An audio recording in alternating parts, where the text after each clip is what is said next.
My father died on a Tuesday morning. By Friday, we weren't just grieving, we were homeless. No warning, no goodbye, no time to understand how it even happened. And the man who made it happen wasn't a stranger, wasn't a landlord, wasn't the bank. It was family. My uncle. The same man who stood beside my mother at my father's funeral, who hugged us tightly, who cried louder than anyone else in the room. The same man who promised, "Don't worry, I'll take care of everything." We believed him, because when someone betrays you this deeply, they never do it as an enemy. They do it as someone you trust. This is the story of how he used our grief to take our home, how he thought we were too broken to fight back, and how the truth, quiet, patient, and relentless, ended up taking everything from him instead. When my father passed away, the house filled before we did. Cars lined the street, shoes piled near the door, food trays covered every inch of the kitchen counters, brought by people who didn't know what else to do with their grief. Relatives occupied every chair, every couch, every quiet corner. Some whispered prayers. Others repeated the same sentences on a loop, words meant to comfort but worn thin from overuse. He's in a better place. Be strong for your family. Let us know if you need anything. Their voices blended into background noise. I barely heard them. My uncle, my father's older brother, moved through the house like he belonged there more than anyone else. He greeted guests, accepted condolences, answered questions that weren't directed at him. When my hand shook, his hand found my shoulder. When my mother's voice broke, his arm wrapped around her waist. He spoke for us when we were too numb to form sentences. "You don't need to worry," he told my mom quietly, leaning close so only she could hear. "I'll take care of everything." She nodded, grateful, relieved. At the time, we believed him, because grief lowers your guard, because family feels safe, because no one expects betrayal to arrive wrapped in comfort. We didn't know then that his promise wasn't reassurance. It was a warning. What my father never told us, not because he was careless, but because he didn't want us to worry, was that the house we grew up in wasn't entirely his. Years earlier, when my dad's business began to struggle, stress crept into the walls of our home long before we noticed it. Bills arrived quietly, phone calls stopped being answered in front of us, and behind closed doors, decisions were made without our knowledge. That's when my uncle stepped in. He called it help. He offered to co-sign paperwork, spoke confidently about temporary support, smiled and said it was just a formality, something to get my dad through a rough patch. Family helping family, that's how it was framed. What it really was leverage. But my father believed things would turn around. He believed trust was enough. And so the details stayed buried. After the funeral, while we were still counting sympathy cards and unfinished casseroles, my uncle asked for a meeting. Not at the house, not with everyone present, just us. "Nothing serious," he said casually, "just a few papers to sort out." We sat at the dining table where my father used to drink his morning coffee. My uncle placed a thick folder in front of us. The sound it made when it hit the table was sharp, final. And for the first time since the funeral, something inside me whispered that grief wasn't the worst thing waiting for us. "This is just to settle things," my uncle said calmly, his voice smooth, rehearsed, the voice of someone who had practiced this moment. "You understand," he added, like understanding was a requirement, not a choice. My mother sat beside me, shoulders tense, her fingers gripping the edges of the papers like they might disappear if she held them tight enough. Her hand shook as she read. The first page, then the second. Her breathing changed. Shallow, uneven. The house, the land, the garage my father built with his own hands, the trees he planted when I was a child. Transferred. Effective immediately. I watched the color drain from her face in real time, as if someone had slowly turned down the light inside her. This isn't right," she whispered, her voice barely holding together. "This isn't what your brother wanted." She looked up at him then. Not angry, not loud, just broken.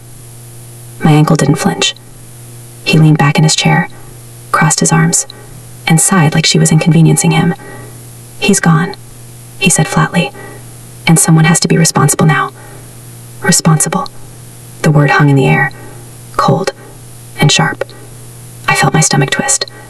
Not confusion, not shock. Recognition. This wasn't sudden. This wasn't emotional. This was planned. Every smile at the funeral, every comforting word, every promise whispered over my father's coffin. Calculated. My mother pushed the papers back across the table. "We're not signing this," she said, finding a thread of strength somewhere deep inside herself. My uncle's expression didn't change. He didn't argue. He didn't raise his voice. He simply stood up. "You don't need to," he said. "It's already done." That was the moment the room felt smaller. That was the moment I understood. We were no longer family. We were a problem he had solved. That night, we came back from staying with a relative, still numb, still processing, to find our bags on the porch. The lights were on inside, but the keys didn't work. The locks had been changed. Just like that. No warning, no conversation, no goodbye. The house my father died believing would protect us had already been taken, and the man who took it slept inside while we stood in the dark. We slept in our car the first night. I wish I could say there was a shelter, or a friend who answered the phone, or a miracle that showed up at the last second. There wasn't. Just the car, parked under a flickering streetlight, windows fogged from our breath. My mother sat in the front seat, shoulders shaking, crying without sound. The kind of crying that happens when you're too tired to make noise. I stayed awake in the back, staring out the window, counting streetlights as they passed, memorizing their glow like proof that the world was still turning, even though ours had stopped. I kept thinking, this can't be real. This is a mistake. Someone will fix this in the morning. Morning came. Nothing was fixed. We showered at a gas station, brushed our teeth in a cracked mirror, tried to look normal, while carrying everything we owned in 2 bags that suddenly felt too heavy. Friends let us stay. For a night. Then another. Couches turned into conversations. Conversations turned into awkward silences. Just until things settle. They said. Things never settled. Temporary health expires faster than you think, when your tragedy stops being new. And my uncle? He didn't lose sleep. He moved into the house. Our house. The one with my father's book still on the shelves. The photos still on the walls. The dent in the doorframe from when I learned to ride a bike. He changed the curtains, parked his car in my father's spot, started calling it his home, while we counted quarters for food. He hosted dinners. While my mother searched for legal aid, he posted photos online, smiling, settled, secure. He told people we'd left, that they were unstable, that he'd taken responsibility. Responsibility looked a lot like theft. And that's when I understood something terrifying. He wasn't done. He didn't just want the house. He wanted us erased. For months, there was nothing. No calls, no messages, no apologies pretending to be concern. Just silence. The kind that settles into your bones and convinces you the world has already decided who matters and who doesn't. We stopped expecting explanations, stopped waiting for someone to step in and say, "This isn't right." People move on faster than injustice does. My uncle certainly had. He didn't check on us, didn't ask where we were staying, didn't ask how my mother was surviving after losing her husband and her home. As far as he was concerned, the problem had been removed. Then one afternoon, everything changed. My mother came home holding an envelope. Not official looking at first glance. No family name, no personal note, just a law firm's return address. She opened it slowly, like it might explode. Inside were documents. Not new ones. Old ones. My father's. Private contracts, bank statements, legal correspondence dated years back. Things no one else was supposed to see. My mother sat down when she realized what she was holding. Her hands trembled, not from fear this time, but from something sharper. recognition. Buried between the pages was the detail my uncle never thought we'd find. The house. The house had been placed into a protective trust years before my father died. Temporarily co-signed, yes. Managed, yes. Owned? No. Legally, irrevocably, unmistakably. Not his to take. The room went quiet. Not empty. Charged. For the first time since the funeral, since the locks were changed, since we slept in the car, we weren't powerless anymore. My uncle thought silence meant victory. He thought time would erase the truth. He was wrong. Because storms don't announce themselves. They gather quietly. And this one had just found its center. My father had anticipated betrayal. Not loudly. Not dramatically. Quietly. Years before he died, when his health first began to fail, he filed something no one else knew about. A legal safeguard. A trust. It wasn't about money. It was about protection. The house, the land, the assets, all placed under conditions that required specific approvals and verified signatures to be transferred. Approvals my uncle never had. Signatures he never received. What he did instead was worse. He forged them. The handwriting analysis was clear. The dates didn't line up. The notarization was fraudulent. Every shortcut he took left a fingerprint. The more the attorneys dug, the uglier it became. Emails where my uncle pressured clerks, altered documents uploaded after my father's death, backdated forms pretending consent that never existed. He hadn't just taken advantage of grief. He had committed fraud. The case moved fast after that. Too fast for excuses. Too fast for charm. Too fast for the version of himself he showed at funerals. This time there were timelines, records, experts who didn't care who he was related to. My uncle tried to talk his way out, tried to claim confusion, good intentions, misunderstandings. But intention doesn't erase evidence. And evidence doesn't forget. For the first time since my father's death, the power in the room shifted, and my uncle felt it. Because the truth doesn't shout. It waits. And then it closes in. The ruling was clear. The court found in our favor. There was no dramatic celebration. No victory smiles. Just a quiet release of breath. We didn't realize we'd been holding for months.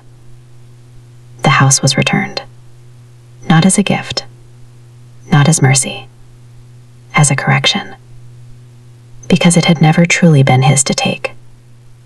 But the consequences didn't stop at property. Once the judgment became public, things started unraveling for my uncle in ways he couldn't control. Business partners began to distance themselves. Contracts were quietly withdrawn.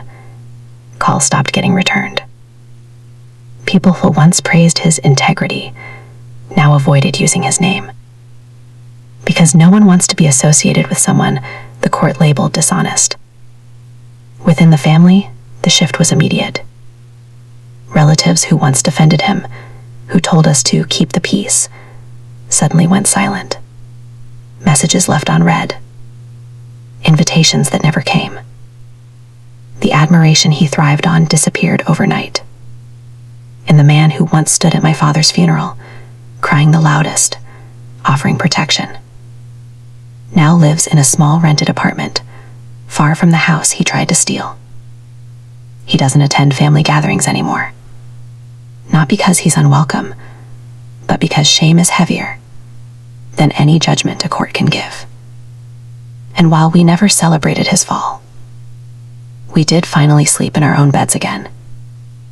Not because revenge won, but because the truth did.